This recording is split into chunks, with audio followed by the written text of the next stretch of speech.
لا إله إلا الله.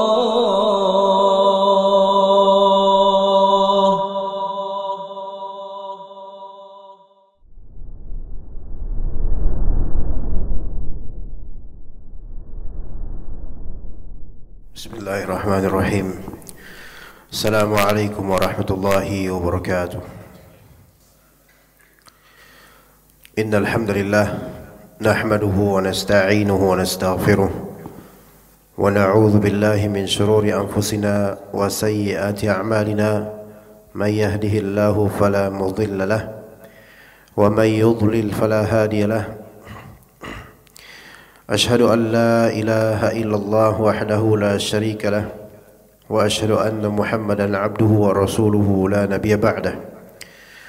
قال الله تعالى في كتابه الكريم: يا أيها الناس اتقوا ربكم الذي خلقكم من نفس واحدة وخلق منها زوجها وبث منهما رجالا كثيرا ونساء واتقوا الله الذي تساءلون به والأرحام إن الله كان عليكم رقيبا. وقال تعالى: يا أيها الذين آمنوا اتقوا الله حق تقاته اتقوا الله حق تقاته ولا تموتن إلا وأنتم مسلمون. فإن أصدق الحديث كتاب الله وخير الهدي هدي محمد صلى الله عليه وسلم وشر الأمور محدثاتها وكل محدثة بدعة وكل بدعة ضلالة وكل ضلالة في النار. Ikhwah sekalian dan akhwat rahimani wa rahimakumullah, bi'aunillahi wa taufiqih, insyaallah kita akan membahas kupasan dari athar yang disitir oleh Syekh Muhammad bin Abdul Wahhab rahimahullah dalam kitab At-Tauhid tentang hukum had kepada penyihir, had lis-sahir, yang mana itu salah satu dalil atau athar yang disebutkan oleh beliau dalam bab ke-23, yaitu kitab bab as-sihr, ma jaa 'anis sihr.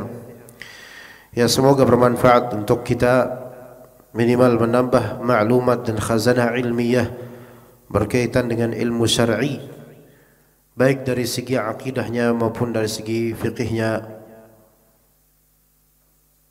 Namun sebelumnya kita ingatkan ikhwan dan akhwat rahimakumullah, sebagaimana dua pertemuan berlalu kita bahas ayat sihir Al-Baqarah 102. Kata Rabb kita Azza wa Jalla: wa yata'allamuna ma yadurruhum wa la yanfa'uhum. Mereka belajar ilmu sihir yang mana itu ilmu memberikan madarat untuk mereka dan tidak memberikan manfaat. Maka Allah Ta'ala menafikan adanya manfaat, menihilkan adanya manfaat dari ilmu sihir, apapun bentuknya itu, sekalipun yang disebut oleh mereka pelet, karena itu termasuk sihir dan itu termasuk isti'anah bis syaitan, bahkan termasuk kekufuran, karena sihir itu kekufuran menurut pendapat yang lebih kuat. Jadi meskipun ditinjau dari satu sisi atau pandangan sebagian orang, ilmu semacam ilmu pelet itu ada manfaatnya, tapi tetap Allah Ta'ala nafikan manfaat tersebut dan Allah tetapkan adanya, dan Allah tetapkan itu bermadarat. Karena tidak ada ilmu pelet tanpa timbal balik kepada syaitan. Bismillah. Dan juga hasil dari pelet itu tidak akan selamanya, melainkan itu hanyalah tipuan belaka dari syaitan. Maka itu sudah cukup sebagai hal yang bermadarat bagi manusia. Karena ditipu secara zat adalah madarat. Ditadlis dan ditalbis itu secara zat madarat bagi manusia. Mau aja ditipu sama setan.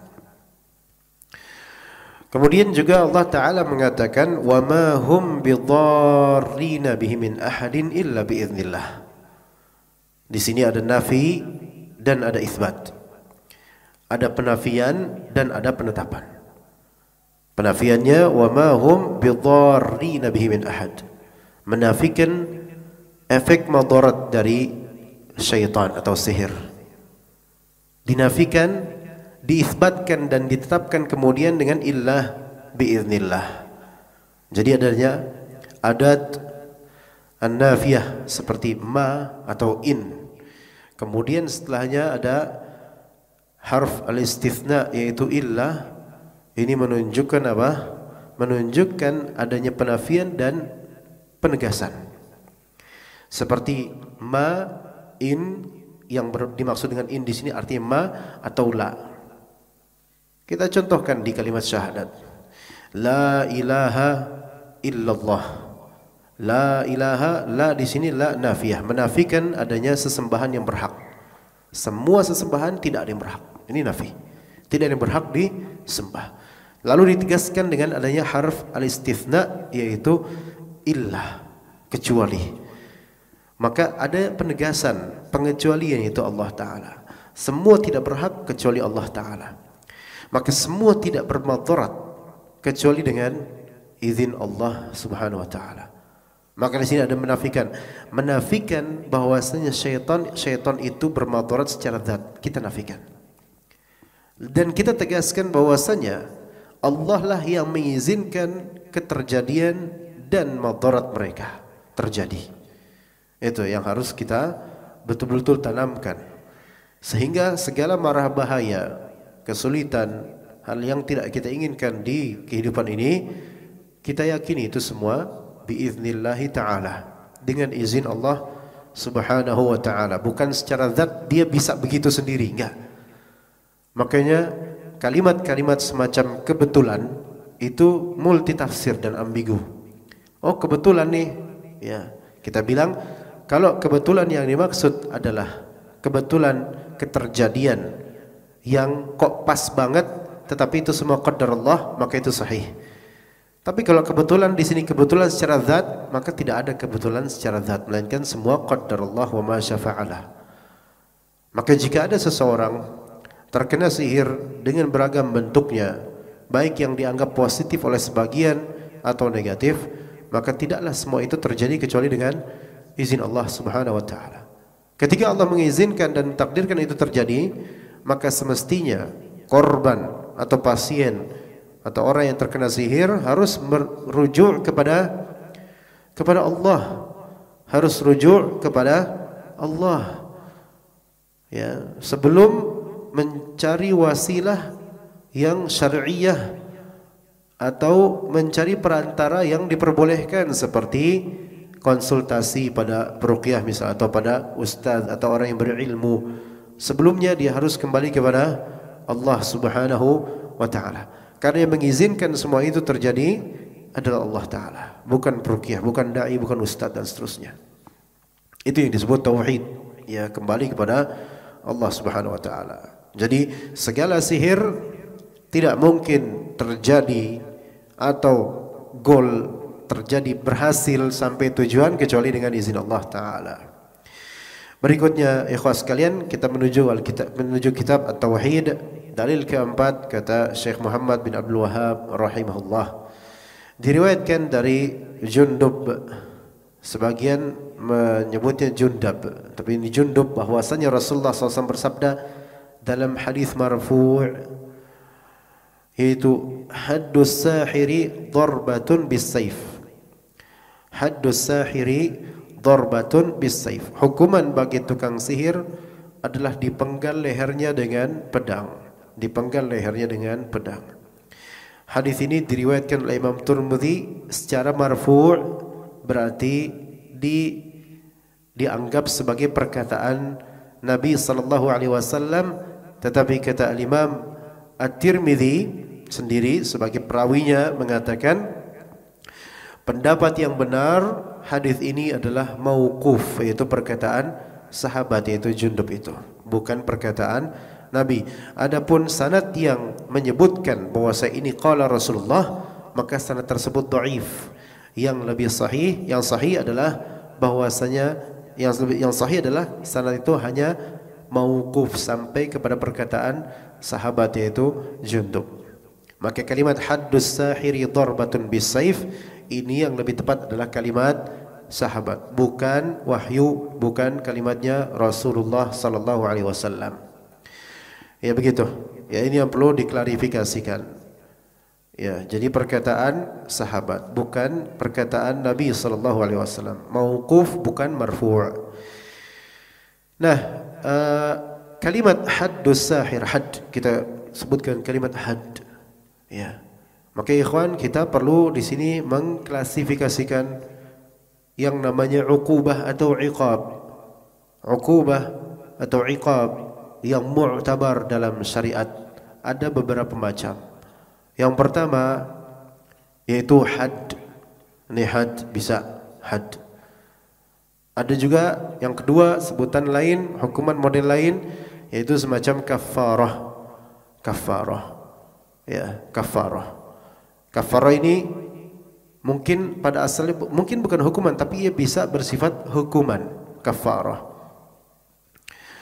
Kemudian juga ada yang disebut sebagai ta'zir. Jadi ada had, ada kafarah, ada ta'zir namanya. Ya, apa bedanya semua itu, ikhwan? Ada hukum had, ada hukum kafarah, ada hukum ta'zir. Ini semua berkaitan dengan kesalahan atau dosa dan timbal balik dari kesalahan atau dosa tersebut. Apa bedanya had dengan kafarah dan ta'zir?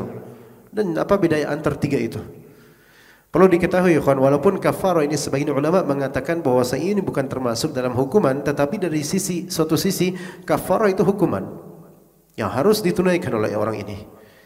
Ya, had itu adalah hukuman yang muqaddar, yang ditentukan oleh Allah Ta'ala, ya, dengan kadar tertentu, dengan ghayah atau had tertentu, batasan tertentu, sehingga tidak bisa dikatakan bahwasanya manusia bisa menghukum seseorang dengan pendapatnya dinamakan hukum had. Tidak, karena hukum had sudah ada ketentuannya dari Allah Subhanahu wa taala. Contoh had untuk zina.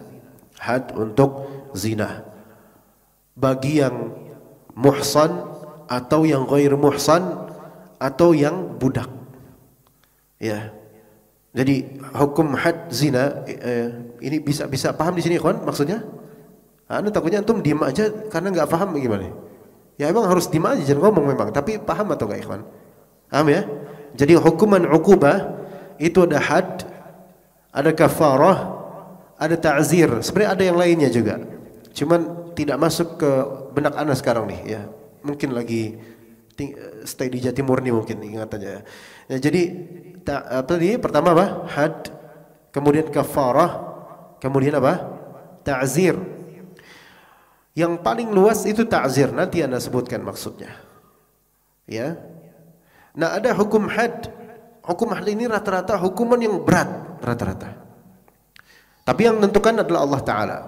Dan ada dalilnya. Hukum had zina terbagi menjadi beberapa model. Imma dia muhsan, imma dia ghair muhsan, imma dia adalah abd atau amah, budak, laki atau perempuan. Muhsan itu apa? Muhsan itu yaitu siapa?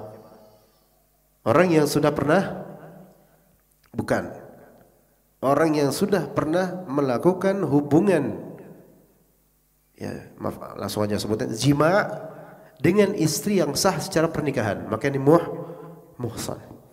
Oke? Ghairu muhsan sebaliknya, yang belum pernah berhubungan jima' secara sah dengan istri yang sah, maka ini ghairu muhsan. Taib, apa bedanya hukumannya? Bagi yang muhsan, yang sudah pernah menikah, afwan, salah, anda ikutan antum tadi, yang sudah pernah berhubungan badan dengan istri yang sah, maka apa hukumannya? Dirajam sampai, ya, bukan sampai keblinger doang, sampai mati. Ya, itu ya. Adapun kalau misalnya yang ghair muhsan, dia apa? Dijald, yaitu dicambuk berapa kali? 100 kali. Baik, sekarang itu yang merdeka. Bagi yang budak, alhamdulillah sekarang tidak ada, ya. Mau antum adakan juga tetap bukan budak namanya.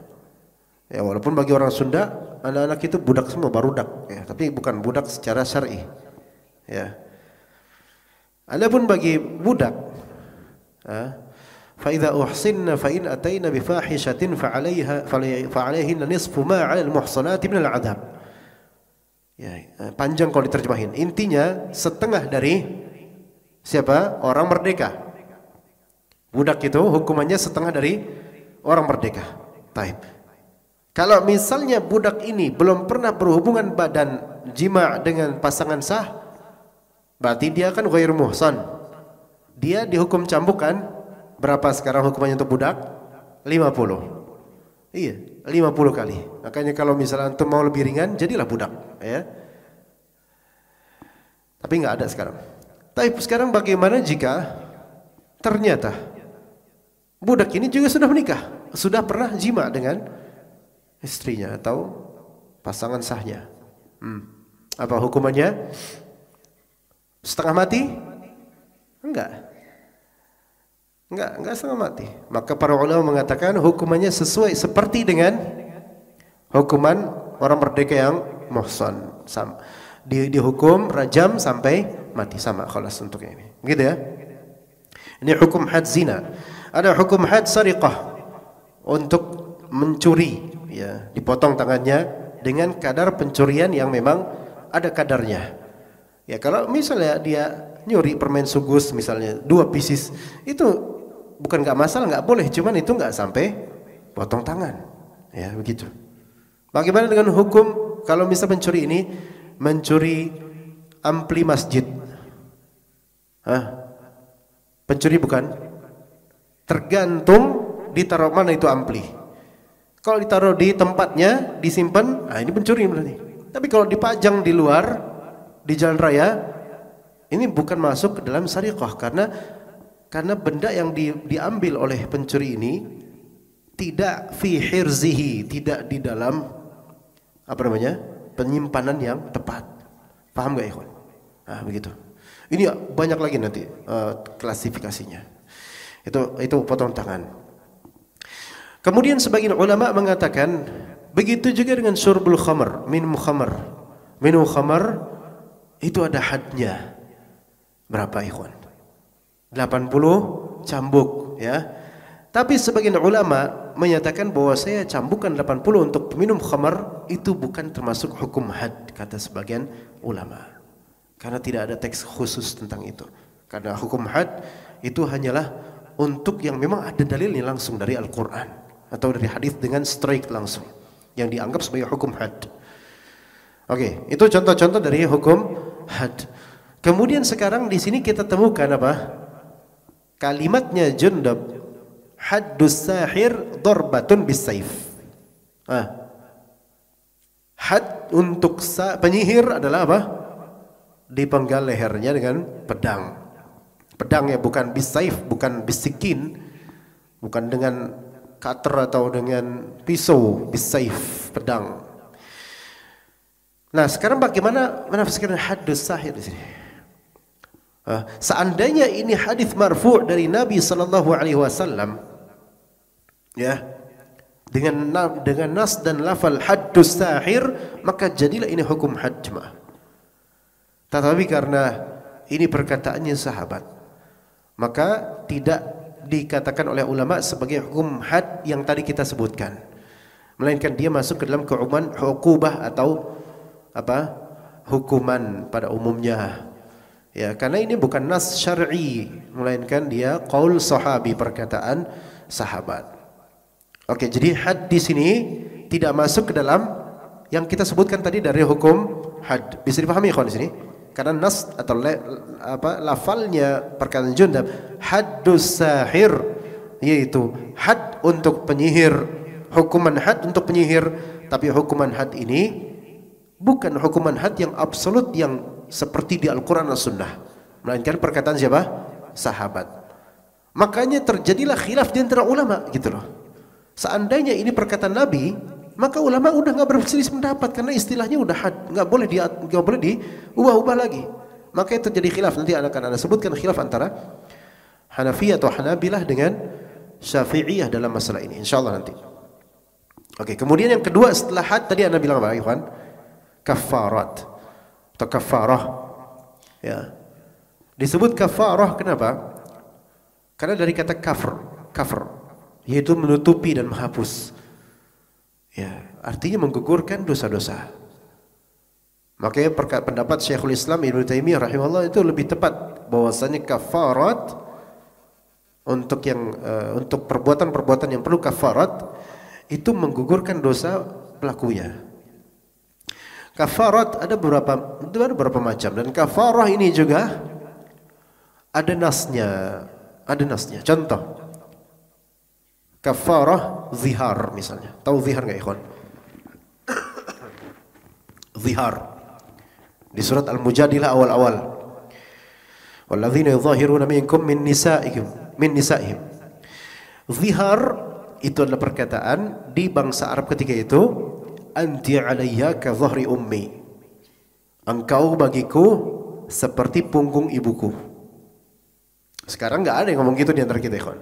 Ada yang bilang istri, bagiku engkau seperti punggung ibuku. Bingung istrinya. Maksudnya apa nih? Nggak ngerti. Nggak ada, suami juga nggak ngerti kenapa saya ngomong gitu, nggak ngerti kan? Tapi ada yang semisal itu kalimatnya, kayak kalimat seperti kamu haram atas saya. Kamu haram atas saya. Kalau dimaksudkan dengan itu adalah saya mengharamkan diri untuk berjima denganmu, maka ini termasuk hukum zihar. Semakna dengan hukum zihar. Atau mengatakan kepada istrinya, najis loh misalnya. Maksudnya apa dari kalimat itu? Kalau maksudnya adalah kamu tuh haram untuk saya pegang, untuk saya jima, maka kalau kamu najis bagi saya. Maka ini juga masuk hukum zihar. Ini hati-hati nih suami nih. Ya. Kalau istri yang ngomong gitu, nggak kena hukum zihar. Misalnya istri bilang, ih suami saya najis banget ini, misalnya gitu. Ya naudzubillah min dzalik ya. Iya. Ditanya tentang gimana keadaan suami kamu? Suami saya najis banget ya. Najis apa nih? Mukhaffafah, mughaladhah. Nah ini. Ya. Kalau misalnya istri bilang gitu, nggak ada konsekuensi hukum kafarah. Tapi kalau suami yang bilang gitu, maka ada konsekuensi hukum kafarah. Ngapain? Memerdekakan budak. Lagi-lagi budak nih.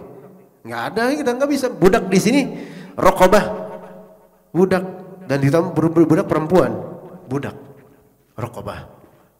Baik. Kita nggak boleh kemudian menafsirkan nas budak ini dengan budak versi bahasa kita. Kemudian kita ke tanah Sunda, kita bebaskan anak kecil di sana. Nggak bisa. Budak yang dimaksud ini budak. Abd, raqabah, amah. Nah kemudian kalau nggak bisa, memang nggak ada. Maka apa? Ngapain coba ikhwan? Puasa 2 bulan berturut-turut. 2 bulan berturut-turut. Mampu nggak laki-laki kayak gitu ikhwan? Puasa 2 bulan berturut-turut, dan dia workaholic pula. Senin sampai Sabtu kerja, Ahad direngein untuk rehlah. Ayo, nggak bisa dia puasa 2 bulan berturut-turut kayak gitu. Itu namanya cepat mati nanti jadinya. Kemudian nggak bisa ini, nggak bisa, nggak mungkin. Mana jalan udah mulai macet, corona nggak ada, macet, nggak bisa. Safrapet lagi sekarang. Akhirnya kemudian apa? Berpindah ke it'am siti miskinah, memberi makan 60 kepala orang miskin, 60 individu orang miskin. Itu hukum kafarah. Ya, ada juga kafarah jima di siang hari bulan Ramadan. Dengan sengaja. Anda bilang dengan sengaja, harus dengan kata dengan sengaja. Karena kalau misal jima di siang hari bulan Ramadan enggak sengaja, maka tidak ada kafarah. Paham ya di sini? Bisa enggak itu terjadi? Melakukan hubungan suami istri jima di siang hari bulan Ramadan, maksudnya tidak sengaja, bukan tiba-tiba gitu, enggak, bukan maksudnya tidak tahu atau tidak ingat kalau dia berdua lagi puasa. Ini dalam keadaan ingat atau pura-pura lupa, tetap sama ingat itu. Maka terjadilah itu dan dihukumi hukum kafarah untuk menebus dosanya. Oke. Juga ada kafaratul yamin. Kafarah untuk sumpah ada. Nah, itu hukum yang kedua ya. Hukuman untuk yang itu. Dua yaitu kafarah. Yang ketiga hukuman ta'zir namanya. Ta'zir ini hukum mutlak yang dibebaskan bagi orang yang ingin menghukum baik sesuai uruf setempat atau yang setimpal dengan perbuatan buruk tersebut tanpa kezaliman dan tanpa pelanggaran terhadap syariat Allah. Tanpa kezaliman dan tanpa pelanggaran terhadap syariat Allah. Dan ini hukum ta'zir luas sekali jemaah sekalian, luas sekali. Luas. Seperti seorang guru nyetrap muridnya di kelas. Ini hukum ta'zir namanya. Ta'zir. Iya. Kepala sekolah menjemur siswanya misalnya. Ini hukum ta'zir walaupun sekarang bakal jadi viral kalau kayak gitu, ya. Atau dulu misalnya di pesantren bagi yang terlambat sholat itu bakal dipukul kakinya pakai rotan 20. Itu hukum ta'zir. Atau misalnya ada di antara jemaah ada yang ngantuk pas kajian, bahkan bukan ngantuk saja, tidur, ngiler, ngolok, ngimpi lagi dan seterusnya, ngelindur pula, maka dihukum oleh ustadz untuk berdiri di depan. Ini namanya hukum ta'zir, disesuaikan dengan uruf sekitar selama tidak ada kezaliman dan tidak melanggar syariat. Maka ini namanya hukum ta'zir. Begitu. Kalau misalnya ya, misal nggak pakai helm di jalanan besar misalnya, ya, nggak pakai helm di jalanan besar, nah, kemudian diberi hukuman, yaitu bayar berapa ikhwan? Bukan bayar di tempat, nah, ini beda kalau bayar di tempat nih. Bayar di mana? Pengadilan. Berapa? Relatif ya, tergantung ya. Dapat bayar berapa? 40 misalnya 50.000. Ini termasuk hukuman nggak? Termasuk hukuman juga. Ta'zir juga termasuk. Ya, termasuk ta'zir kata sebagian ulama. Walaupun sebagian lainnya mengatakan tidak boleh ada hukuman ta'zir berupa pengambilan hak manusia. Katanya sebagian ulama mengecualikan selama bukan pengambilan hak terhadap manusia menurut sebagian ulama. Ya, tapi wallahu alam mungkin itu lebih bermaslahat untuk bayar denda. Ya, wallahu alam. Ala kulli hal itu hukum ta'zir. Nah, kita sudah paham di surah Uqubah ada had, ada kafarah, ada ta'zir dan ada lainnya juga insyaallah. Ana lupa yang lainnya. Taib. Jadi dikatakan di sini haddus sahiri darbatun bisayf. Karena ini perkataan sahabat, maka tidak dihukumi perkataan Nabi ya sallallahu alaihi wasallam. Nah, sekarang pertanyaannya. Kan sahabat mereka juga ya para orang-orang saleh. Ketika mereka berkata, kenapa tidak kita ikuti aja gitu loh. Barangkali ini sahabat ini mendapatkan hukuman, mendapatkan faedah tentang hukuman bagi penyihir ini dari Nabi, kemudian dikonversikan oleh sahabat tersebut jadi perkataannya sendiri, kan mungkin begitu kan, siapa tahu gitu kan. Tapi kita katakan ikhwan, para ulama tetap berselisih pendapat mengenai masalah apakah penyihir langsung wajib dibunuh atau enggak. Itu khilaf di antara ulama, khilaf di antara ulama. Ya, kalau antum mengatakan wajib, apa dalilnya? Kalau antum tidak mengatakan wajib, apa dalilnya? Ya, kalau misalnya dalilnya haddus sahiri darbatun bisayf. Tapi ternyata para ulama kok masih berselisih pendapat. Mengapa? Karena ini perkataan beliau radhiyallahu anhu dan juga tidak semua sahabat mengamalkannya gitu loh. Bahkan ada beberapa sahabat yang terkesan justru beramal dengan yang berlawanan dengan ini. Nanti akan kita sebutkan ya kawan. Ya begitu ya. Kemudian kalau kita lihat ini, anak di buku anak di depan anak ini, hadapan anak buku karya Ustadz Firanda, Syarah Kitab Tauhid. Hukuman bagi penyihir. Ini jilid kedua Syarah Kitab Tauhid. Ya, banyak sahabat yang menyatakan bahwasanya hukum bagi penyihir adalah dibunuh. Telah sahih riwayat yang menunjukkan setidaknya, kata beliau, ada 6 sahabat Rasulullah telah memerintahkan untuk membunuh penyihir. Di antaranya Umar bin Khattab, Hafsah, Ibnu Umar, Jundab al-Azdi, Qais bin Sa'ad, Uthman bin Affan radhiyallahu anhum jami'an. Demikian pula juga tatkala datang perintah Umar untuk menyuruh para sahabat membunuh penyihir, tidak seorang pun dari mereka yang mengingkarinya.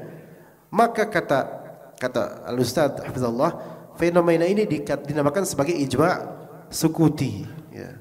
Ijma' sukuti di kalangan sahabat. Apa arti ijma' sukuti?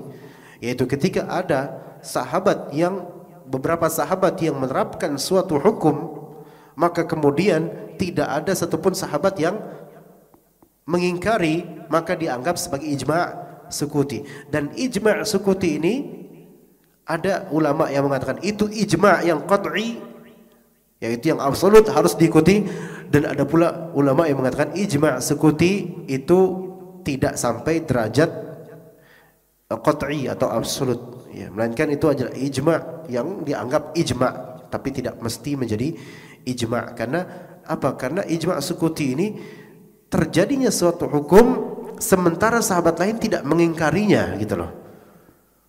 Ya, entah karena tidak ada riwayatnya atau kita tidak tahu riwayatnya, wallahu a'lam. Tetapi terjadi perbedaan pendapat tetap, dan ada dalil-dalil masing-masing. Di sini beliau kemudian menyebutkan silang pendapat ulama terhadap hukuman bagi penyihir. Hatta tadi dibilang, beliau mengatakan bahwasanya itu ijma' sukuti, toh kemudian Al-Ustadz Hafizullah tetap menyebutkan apa? Khilafiyah. Berarti ini bukan apa ikhwan? Bukan ijma'. Berarti ini masalah apa? Khilafiyah. Baik, pendapat pertama, hukumannya dibunuh secara mutlak. Hukumannya dibunuh secara mutlak. Ya, ini tidak peduli apapun model sihirnya, penyihir dieksekusi mati. Ini pendapat pertama, karena dengan alasan sejatinya penyihir itu telah murtad. Dan Rasulullah SAW telah bersabda, "Man baddala dinahu faqtuluh." Siapa yang mengganti agamanya, maka bunuhlah dia. Bismillah.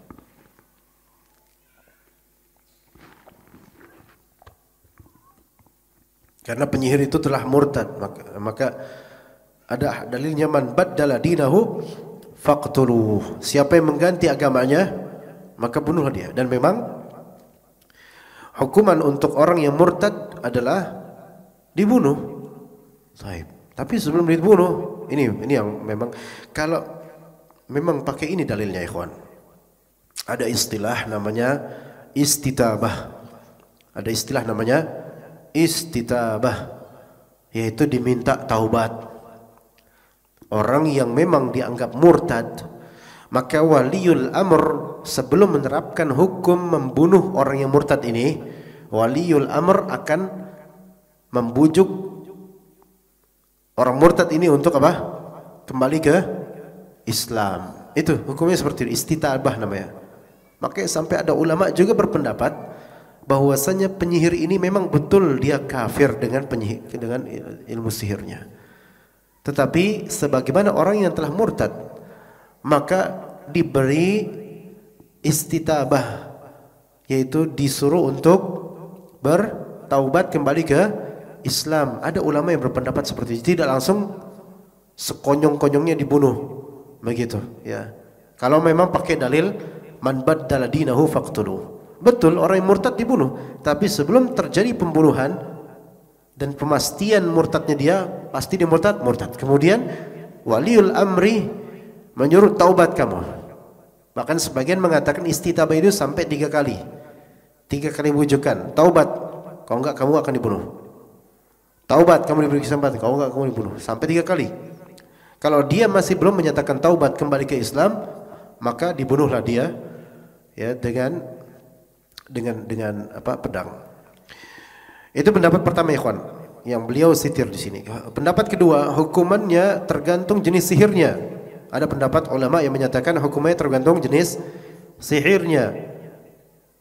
Itu bagaimana rincinya? Jika memakai bantuan setan, maka hukumnya dibunuh. Jika memakai bantuan setan, maka hukumnya dibunuh karena kekufurannya. Kembali ke pendapat pertama tadi. Jika tidak memakai bantuan setan, maka ada perincian lagi. Bagaimana rinciannya? Rinciannya, kalau sihirnya menyebabkan orang lain mati, maka dia dibunuh. Ya. Kalau sihirnya tidak sampai menyebabkan orang lain mati, maka tidak dibunuh. Muskilahnya, sihir yang tidak memakai bantuan setan itu sihir apa? Sulap, atau semisalnya. Yang kita kenal di kita ini rata-rata sihir semacam santet dan semisalnya itu mesti pakai setan. Tapi kalau misalnya sebatas pakai obat, oke, misalnya kecepatan tangan semata, ya, taib. Itu juga termasuk sihir dari segi apa? Bahasa. Ya, oke. Kecepatan tangan. Tapi kecepatan tangan tersebut ternyata memberi madarat kepada orang, bisa orang mati gitu misalnya dengan kecepatan tangan tersebut. Tapi enggak pakai setan. Oke, taib, kita terima. Itu memang termasuk sihir. Maka yang seperti itu pun apa? Tidak dibunuh. Dibunuh kalau misalnya dengan kecepatan tangan tersebut bisa berefek pada kematian orang, bisa dibunuh dia. Tapi kalau dengan kecepatan tangan tersebut tidak berefek pada orang, kayak pesulap-pesulap yang memang pesulap-pesulap yang ya gimana ya? Anda nggak ngerti sulap mana? Banyak di YouTube pesulap-pesulap dan memang nggak boleh kita melihat hal kayak gitu karena sia-sia. Kayak gimana sulap itu kayak gimana ya, kawan? Yang badan dipotong-potong dulu, dimasukin ke peti atau apa gitu, terus dipotong-potong. Ini termasuk sulap. Dan sihir termasuk sihir dari segi apa? Bahasa. Karena ada sesuatu yang khafi, yang tersembunyi atau terselubung, tidak diketahui oleh mata-mata awam. Trik-triknya, tapi cepat, dengan kecepatan gitu loh, dia bisa tuh, udah terhindar duluan. Nah, kalau memang dengan itu berpotensi membunuh orang dengan itu, maka rinciannya dia akan apa? Dibunuh. Model pesulap seperti ini. Kalau misalnya tidak menyebabkan orang mati, seperti sulap-sulap yang kayak gimana ya? Sulap kayak gimana, ikhwan? Yang sulap tuh kayak gimana aja ya? Sulap kartu, ya, kartu apa? Ya kayak gimana sih kayak sulap kartu? Nggak tahu juga ya. Gimana ya sulap kartu tuh? Misalnya coba ambil kartu ini, gitu kan? Lihat sendiri nomornya ya. Terus, dah silakan kocok. Kemudian ini bukan nomornya. Taib, antum tahu triknya nggak? Anda nggak tahu. Anda lihat kok bisa ini orang nih. Tapi belum tentu dia pakai jin ya nggak? Belum tentu kan? Kita aja yang bahlul akan hal itu ya. Belum tentu pakai jin. Mungkin enggak tahu gimana caranya, enggak tahu lah, wallahu alam. Tapi apakah ini menyebabkan orang lain mati? Enggak. Tapi kalau memang pesulap kayak gini, hendaknya diberi hukuman enggak, ikhwan? Dihukum harusnya. Pesulap itu rata-rata itu harusnya dihukum. Apa hukumannya? Ta'zir minimal dari waliul amri. Atau ta'zir dari orang yang memang bisa berefek hukumannya buat dia.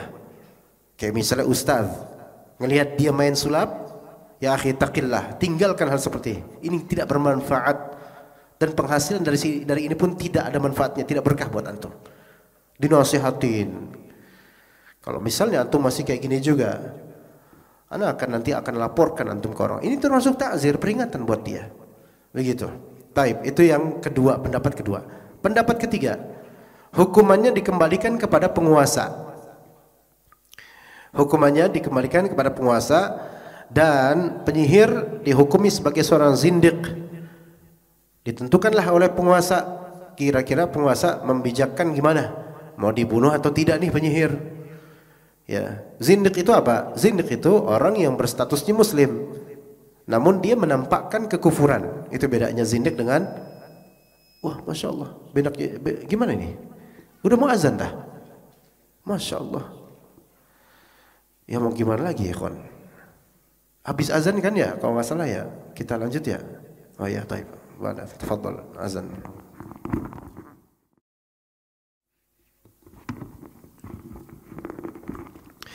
Baik, bismillah.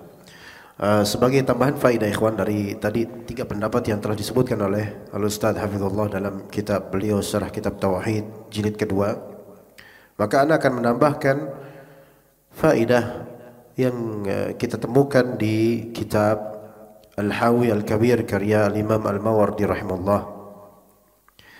Kitab Al-Hawi Al-Kabir ini salah satu kitab terbesar di fiqih madhab Syafi'i, dan Anda menemukan di jilid ke-13 halaman 96 dari cetakan Dar Al-Kutub Al-Ilmiyah Beirut pembahasan tentang hukmus sahir, hukuman untuk penyihir.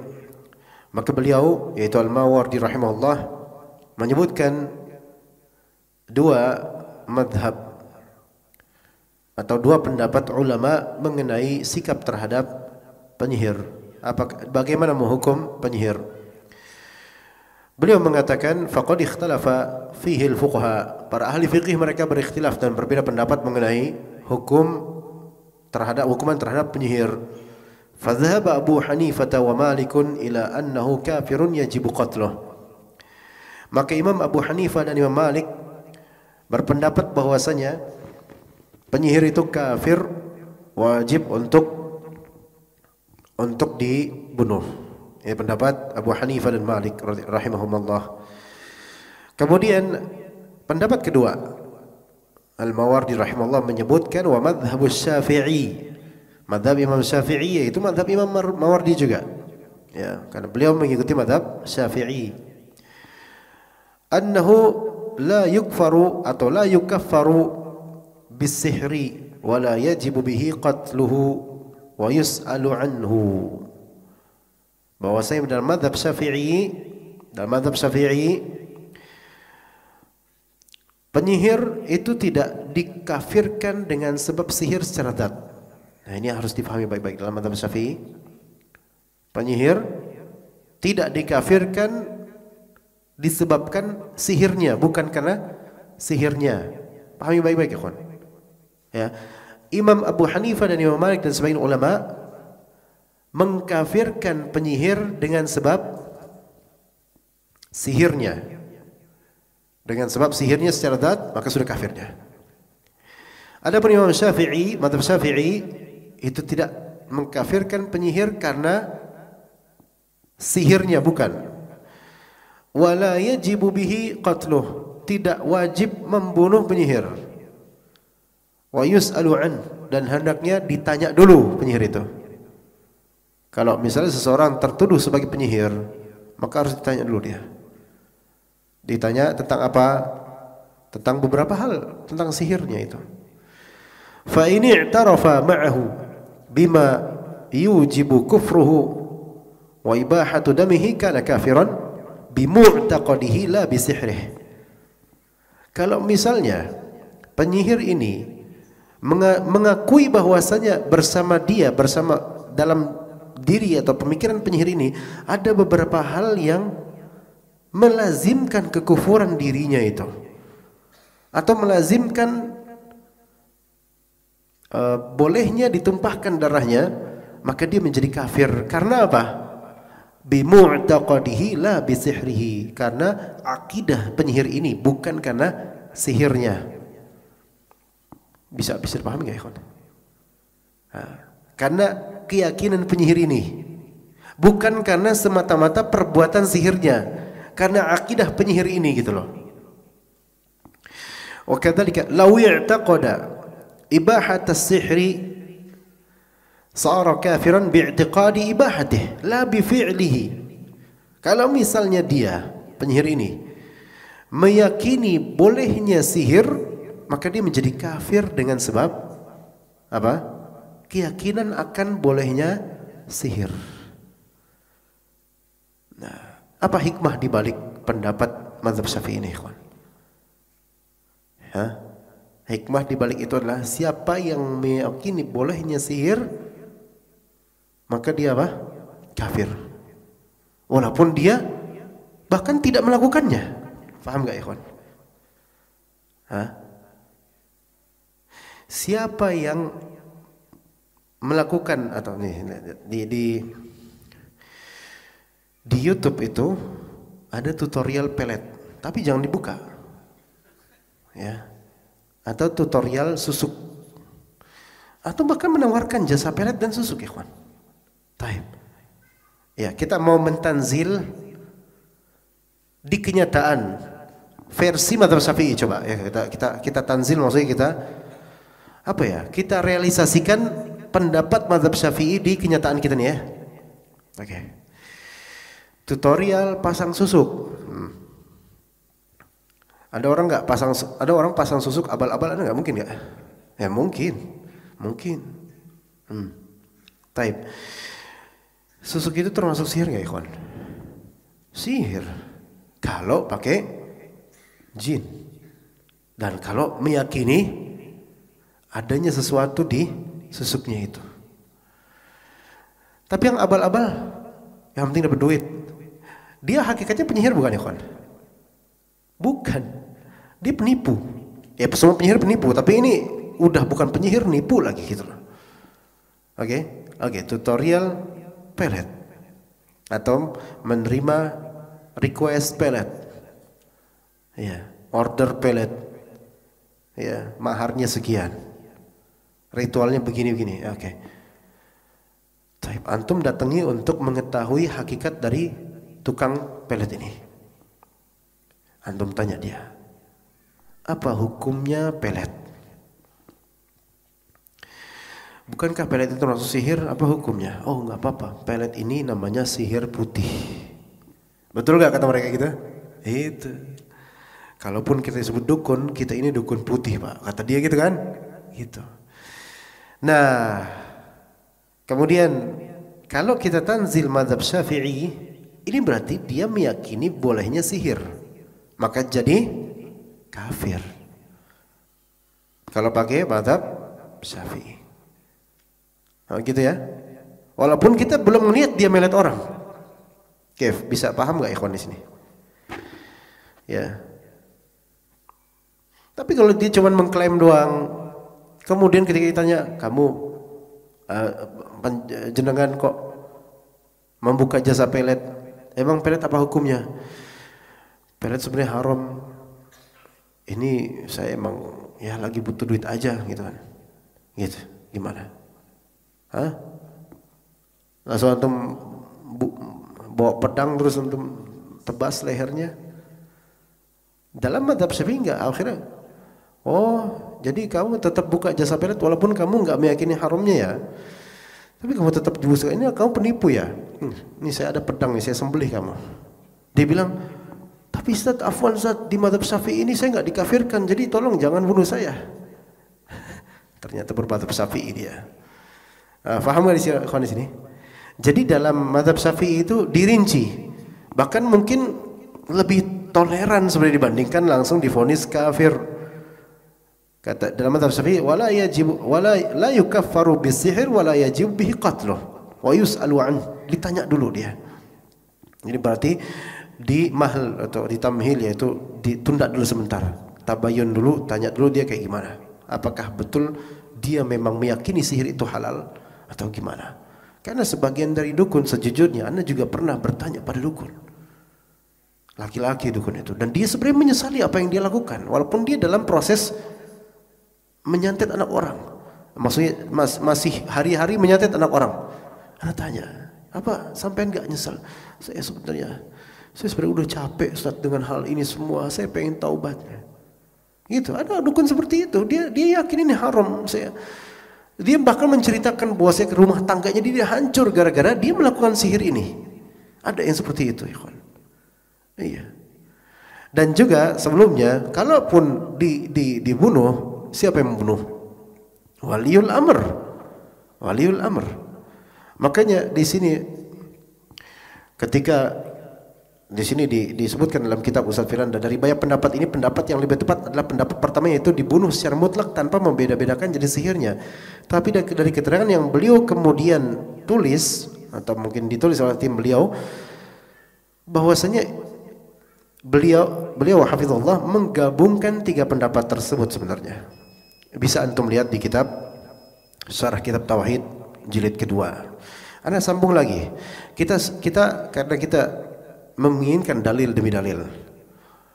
Jadi kitab Al-Hawil Kabir atau Al-Mawardi rahimahullah, beliau menyebutkan dua pendapat. Imma kafir langsung dibunuh wajib, imma pakai mazhab Syafi'i. Taib, bagaimana dengan dalil Abu Hanifah dan Imam Malik? Imam Hanifah dan Imam Malik, yaitu kafir wajib dibunuh. Penyihir itu kafir wajib dibunuh khalas. Enggak usah pakai bertele-tele. Di antara dalilnya adalah dalil yang dipakai tadi yang disebutkan oleh Syekh Muhammad bin Abdul Wahhab.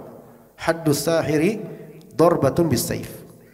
Dalil yang disebutkan dalam kitab Tauhid. Maka kemudian dijawab oleh Imam Al-Mawardi rahimahullah bahwasanya riwayat tersebut mursal, dhaif, dan memang betul dhaif. Yang lebih sahih adalah perkataan dari sahabat Jundab. Itu ya. Maka tidak bisa dikatakan sebagai dalil dari sunnah. Oke, itu satu. Kemudian dalil yang dipakai oleh Imam Abu Hanifah dan Imam Malik adalah kataba Umar bin Al-Khattab an yaqtulu kulla sahirin faqatalna thalatha sawahir. Umar bin Al-Khattab di masa pemerintahannya memerintahkan untuk membunuh seluruh penyihir yang ada. Ini perintah dari Khulafaur Rasyidin, ya kan? Maka kami pun para sahabat menemukan 3 penyihir dan kami bunuh 3 penyihir tersebut. Tuh lihat. Dan juga dalam hadis lain, alaikum bisunnati wa sunnatil khulafair rasyidin. Wajib atas kalian berpegang pada sunnahku dan sunnah khulafair rasyidin. Di antaranya Umar bin Khattab, ya kan? Maka ini bisa menjadi dalil. Taib, bisa menjadi dalil. Ini riwayat dari Amr bin Dinar an Bajalah. Tapi kemudian kata Imam Al-Mawardi rahimahullah bahwasanya riwayat Amr ini dengan riwayat Bajalah lam yalqa Umar fakana aidan mursala. Ternyata ini juga hadis mursal, riwayat yang mursal, dhaif. Riwayat tentang Umar bin Khattab menyuruh membunuh semua penyihir dan ternyata sebagian sahabat berhasil membunuh 3 penyihir. Taib, dibantah oleh Al-Imam Al-Mawardi. Itu para ulama seperti itu, ikhwan. Ada hadis dhaif kemudian enggak, ini hadis dhaif kita enggak terima. Enggak, ini hadis dhaif kita enggak terima. Kemudian juga dikatakan, diriwayatkan bahwasanya budak perempuan Hafsah, budak perempuannya Hafsah itu menyihir Hafsah. Maka kemudian Hafsah pun mengirim budak perempuan ini yang menyihir dia menuju Abdurrahman bin Zaid, dan kemudian Abdurrahman bin Zaid membunuh budaknya ini, budak perempuannya ini.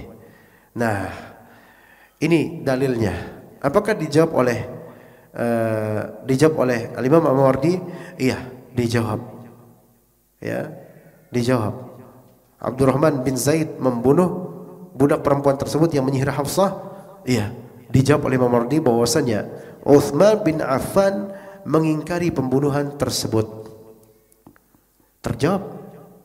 Maka kemudian Imam Al-Mawardi rahimahullah kemudian memberikan dalil-dalil versi mazhab Syafi'i. Nih mazhab kami, bahwasanya penyihir tidak serta-merta dibunuh, dan kalaupun dibunuh bukan karena perbuatan sihirnya melainkan karena keyakinan dia akan halalnya sihir atau bolehnya minta kepada syaitan dan seterusnya.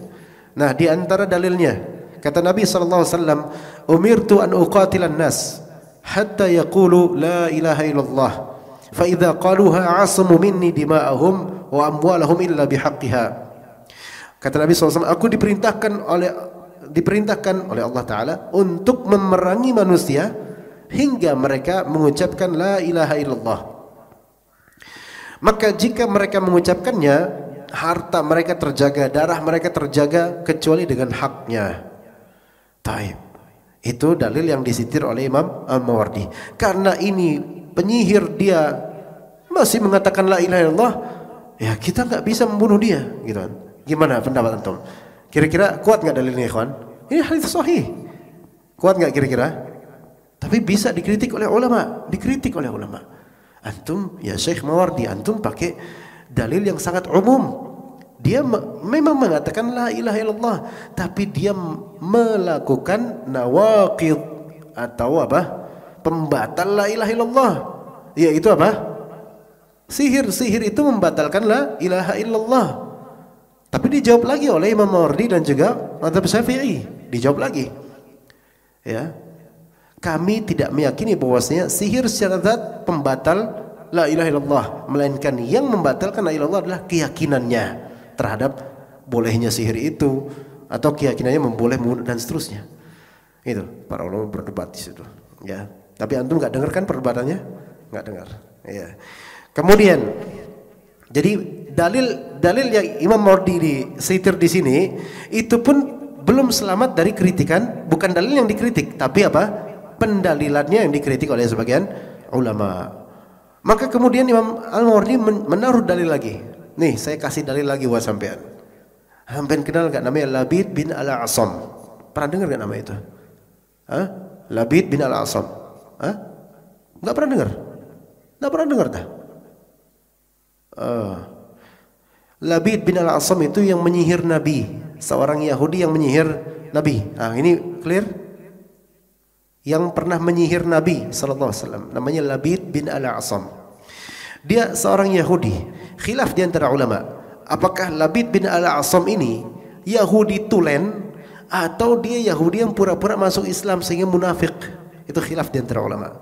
Labid bin Al-A'sam ini menyihir Rasulullah sallallahu alaihi wasallam. Taib, ada enggak riwayat kemudian Nabi kemudian memenggal leher Labid bin Al-A'sam, padahal jelas-jelas Labid ini adalah siapa?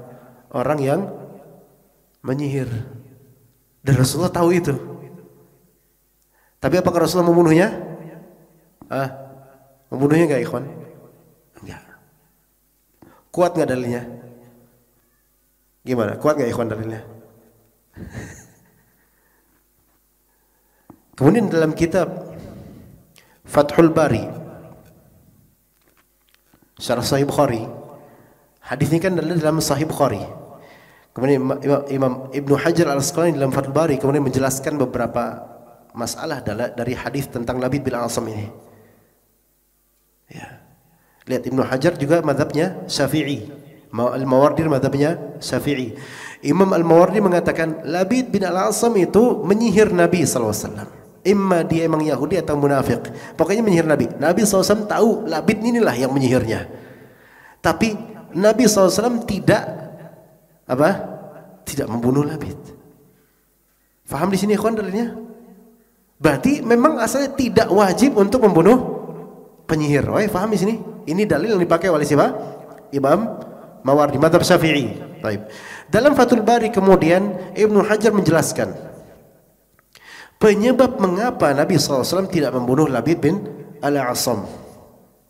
Penyebab mengapa Nabi SAW tidak membunuh Labid bin Al-A'sam. Apa alasannya? Di antara alasannya adalah bahwasanya Nabi SAW lam yantaqim binafsih. Artinya apa? Nabi SAW tidak menginginkan adanya dendam dari dirinya semata. Artinya begini, ikhwan. Nabi SAW bisa saja membunuh siapa? Labid bin Al-A'sam, karena Nabi penguasa ketika itu, Rasulullah SAW. Dan ketika itu pergi di Madinah, Nabi menguasai, ya. Dan Yahudi tersebut hanyalah satu orang kecil dari peradaban Madinah ketika itu. Mudah nggak bagi Rasulullah untuk membunuhnya? Semudah membunuh Abdullah bin Ubay bin Salul, gampang sebenarnya. Tapi kenapa Rasulullah tidak membunuhnya? Karena kata Ibnu Hajar, lam yantaqim binafsihi. Beliau tidak ingin kemudian orang-orang akan melihat itu Muhammad dia membunuh Labid karena balas dendam. Faham nggak? Kena nggak ikhwan dia? Nabi SAW bisa nggak membunuh Labid bin Al-A'sam sebagai hukum had misalnya? Bisa nggak? Mudah ya? Mudah. Pertanyaannya kenapa Nabi SAW tidak membunuhnya? Padahal mudah baginya. Karena lam yantaqim bi nafsihi, yaitu Nabi mengkhawatirkan kalau misalnya Nabi syariatkan sekarang bunuh Labid bin Al-A'sam, maka bagaimana kemudian perkataan orang-orang munafik dan orang-orang Yahudi? Oh, itu Muhammad dia membunuh Labid karena balas dendam. Faham? Akhirnya fitnahnya nanti makin besar. Gimana? Faham nggak ikhwan di sini? Itu dijelaskan oleh Ibnu Hajar Al-Asqalani. Dan dengan penjelasan itu berarti clear kenapa Rasulullah SAW tidak membunuhnya, padahal ini berhak dibunuh. Ini juga menunjukkan bahwasanya penyihir berhak dibunuh. Dan Nabi SAW tidak membunuhnya bukan karena Rasulullah SAW tidak mensyaratkan membunuhnya, enggak, bukan karena itu, tetapi karena ada maslahat yang lebih besar, atau karena ada mafsadat yang lebih besar. Kalau dia dibunuh, mafsadatnya lebih besar lagi.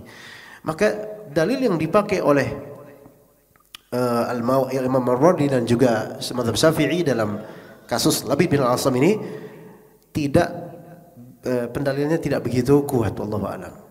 Kemudian juga dalil yang ketiga, dan ini dalil yang menurut ana pribadi mungkin cukup kuat walaupun masih bisa dikritisi oleh sebagian ulama. Ini terakhir ini insyaallah. Tenang aja antum kalau mau sholat Isya habis ini insyaallah, tenang. Yaitu dalil tentang Aisyah radhiyallahu anha. Ana pernah membacanya di kitab Al-Adab Al-Mufrad oleh Imam Bukhari rahimahullah, Al-Adab Al-Mufrad. Yaitu Aisyah radhiyallahu anha maridat. Suatu ketika Aisyah, ini sudah Rasulullah SAW sudah wafat. Aisyah ketika itu sakit. Ya, kemudian fasa'ala ba'd bani akhiha tabiban min az-zitt an maradhiha. Kemudian bertanya kepada sebagian ada saudara jauh lah gitu, seorang tabib dari Az-Zitt. Sebagian ulama mengatakan ini sepertinya daerah sekitaran India atau semisal itu, tentang penyakit yang menimpa ini. Ada apa ini dengan saya? Maka kemudian tabib tersebut mengatakan, hadhihi imra'atun saharatha amatuha. Ini perempuan, yaitu Aisyah, telah disihir oleh budak perempuannya sendiri. Jadi Aisyah radhiyallahu anha ketika itu punya budak perempuan. Nah, budak perempuan ini menyihir Aisyah. Maka mendengar itu Aisyah kemudian tabayun, klarifikasi. Tanya langsung ke budaknya itu. Ya. Bertanya langsung. Fa'tarafat. Maka mengakulah budak perempuan tersebut, mengaku, ya saya menyihir panjenengan gitu. Ngaku. Ya orang zaman dulu kan kayak gitu. Ngaku aja gitu. Kalau sekarang kamu nyihir saya ya? Enggak mungkin, enggak bakal ngaku sekarang ya. Nah, kondisinya ikhwan, budaknya Aisyah ini budak yang disebut namanya Mudabbarah, bukan nama dia bukan, tapi sifat budak ini atau status budak ini budak Mudabbarah. Apa arti budak Mudabbarah atau budak Mudabbar? Budak Mudabbar itu adalah budak yang akan dibebaskan setelah kematian majikannya. Faham ya kan? Jadi misalnya Anda punya budak nih, budak official, budak resmi ya. Ini budak Anda bilang ke budak ini, kamu akan bebas kalau saya mati. Setelah saya mati, kamu merdeka tanpa ada bayaran apapun. Faham gak ikhwan? Ini namanya Mudabbar. Ini namanya Mudabbar, abd Mudabbar atau amah Mudabbarah. Jadi kalau misalnya nanti saya mati, kamu merdeka. Berarti ini budak perempuan ini, budaknya Aisyah radhiyallahu anha, pengen cepat-cepat merdeka dengan cara apa? Menyihir majikannya supaya cepetanlah matilah biar saya merdeka. Paham enggak ikhwan di sini? Ya gitu ya. Maka ditanya, "Kenapa kau menyihir saya?" gitu kan. Ya. Dan dia ngaku, saya nyari supaya cepat-cepat situ mati aja biar saya merdeka gitu kan. Maka kemudian ya kata budak perempuan, sa'altukal itqa falam ta'tiqini. Saya minta dibebaskan tapi engkau wahai Aisyah tidak membebaskan saya. Maka Aisyah marah. Udahlah enggak jadilah. Ya, udah. Akhirnya Aisyah pun menjual budak tersebut dan dibeli oleh orang. Ya, kemudian ya itu urusan orang tersebut mau membebaskan atau tidak. Nah, apa pelajaran di sini, kawan? Aisyah radhiyallahu anha tidak melapor ke walil amri, tidak membunuhnya, tidak apa, melainkan malah menjualnya. Ini mungkin dalil yang mungkin dari yang tadi itu paling kuat, ya. Walaupun tetap sebagian ulama bisa saja mengkritisi dalil ini. Ya, jadi wallahu alam, kalau mengikuti mazhab Syafi'i misalnya, maka taksil mereka adalah penyihir tidak langsung dikafirkan, melainkan tabayyun dulu, dan kalaupun dikafirkan bukan karena perbuatan sihirnya, melainkan karena mu'taqad, keyakinan dia tentang sihir itu atau hal-hal yang melazimkan kekafiran dia, seperti bolehnya berkongsi dengan jin atau syaitan dalam urusan apapun. Nah, itu bisa mengkafirkan seseorang dan seterusnya, atau melakukan wiritan-wiritan yang kufur, jimat-jimat yang diyakini dengan keyakinan syirik atau kufur. Ya, mungkin semoga itu bermanfaat. Afwan agak panjang, tapi mudah-mudahan setidaknya menambah khazanah keilmuan kita. Wassallallahu ala nabiyina Muhammad wa ala alihi wa sahbihi ajma'in. Subhanakallahumma wa bihamdika asyhadu an la ilaha illa anta astaghfiruka wa atubu ilaik. Wassalamu alaikum warahmatullahi wabarakatuh.